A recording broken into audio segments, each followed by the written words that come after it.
right, y'all, I got a question for y'all. Have you ever said, hey, I feel fine when somebody asks you, but you really weren't?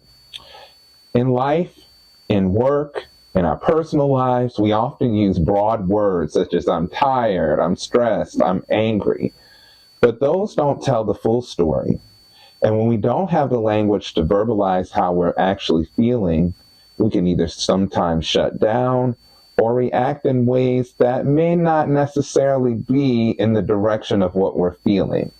This is where the feelings wheel is powerful. Let's talk about the feelings wheel.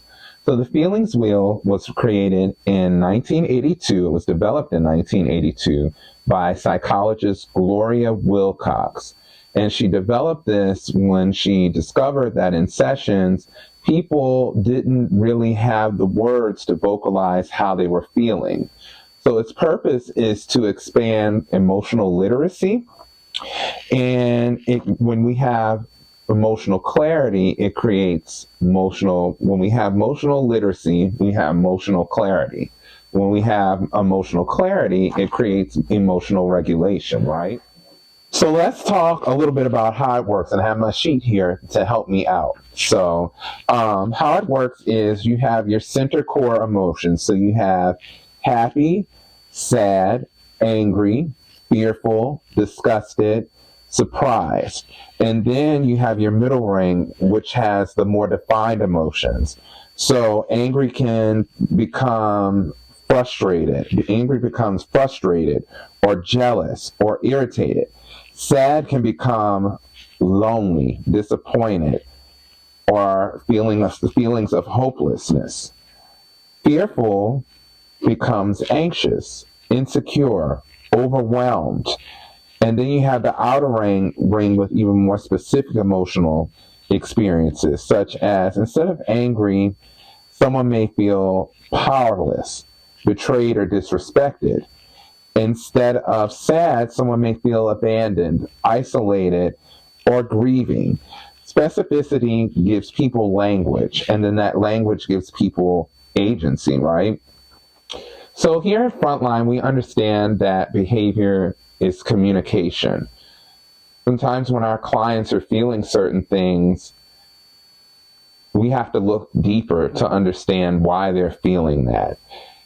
And before that, I should say that Frontline was introduced to the feelings wheel as a part of a grant or a program that we did, which is why I'm speaking to you now in 2019, which is the Know Your Rights Initiative. And we participated in this training in Houston to where we learned about the wonderful feelings wheel. And so since then, we've been using that in our check-ins, with not only with our clients, but with each other when we meet every other week, when we have our meetings, because it's important.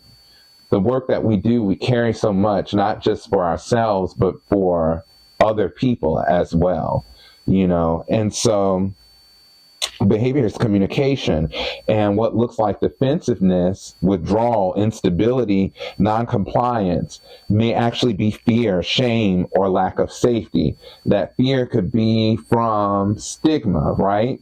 Stigma behind going to a clinic, and yes, this happens, going to clinics, and they receive stigma or judgment from the people that work there. Fear, grief, losing something, or lack of safety because, hey, I'm living with HIV, what do I do now? And when we have that information, when we understand how our clients feel, this is when we can shift from what's wrong with them to what might they be feeling. And when we understand what might they be feeling, we understand how to meet them where they are a little bit more, and we can change the interaction. And that's where the trauma-informed care comes in. And so how it comes in for us, the people that service our clients, is we carry heavy stories. We manage high expectations. We experience compassion fatigue.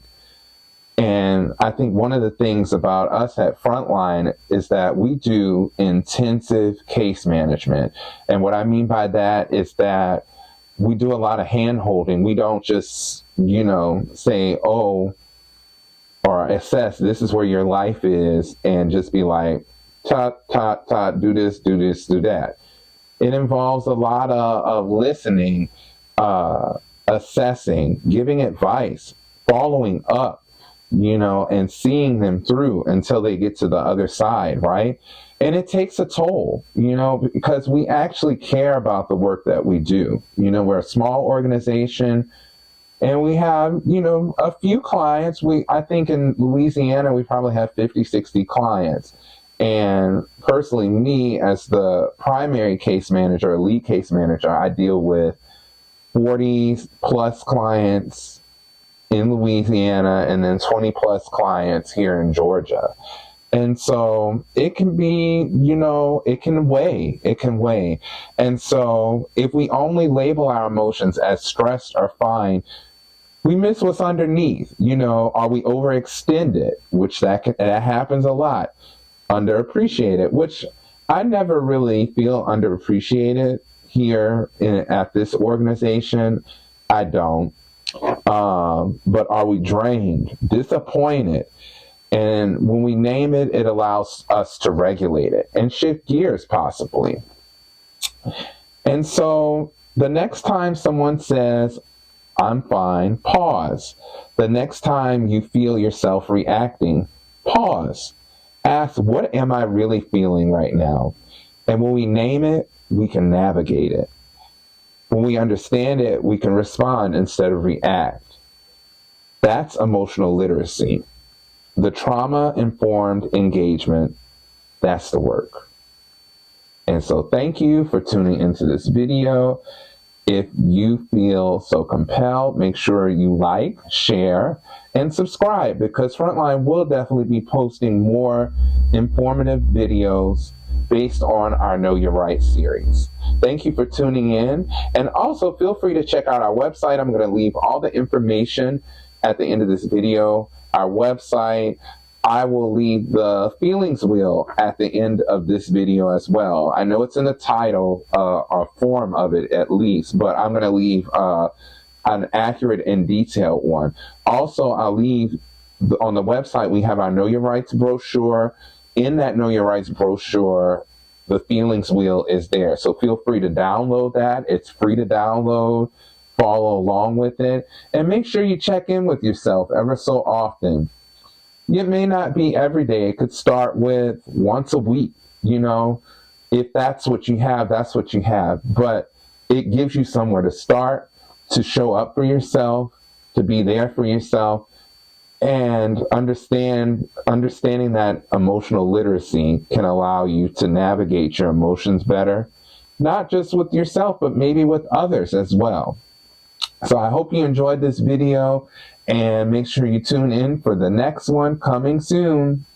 Bye.